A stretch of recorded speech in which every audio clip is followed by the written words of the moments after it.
รถชิขว้างครัวไปฝั่งนครพนมกำลังเข้าสู่ครัว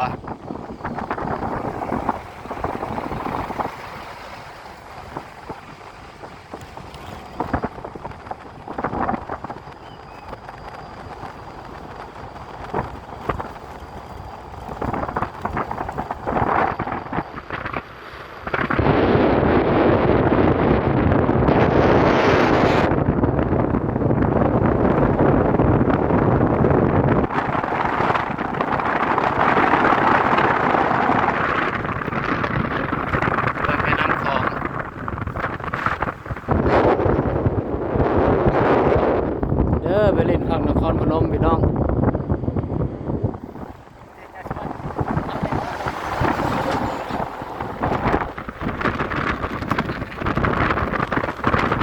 บายบายฝั่งลาว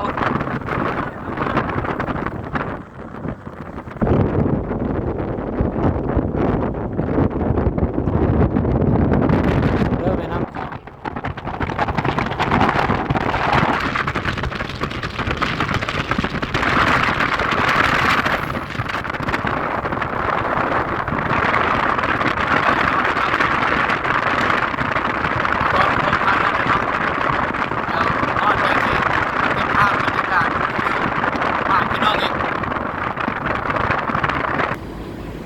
ช่วงนี้ก็ได้มาฮอด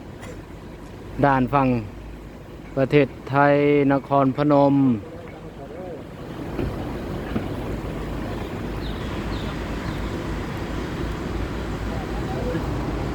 ไป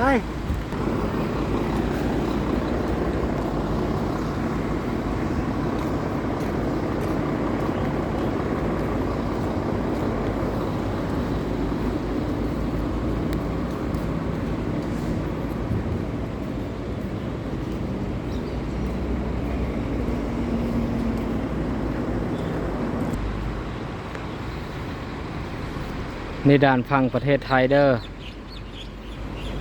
ก็สิประมาณนี้สีใหญ่กว่าเบิ่งลักษณะใหญ่กว่าด้านของทางประเทศลาวเขาเนาะเพราะว่าเองใส่ผสมหลายอย่างนี่คือโดยสารรถเมล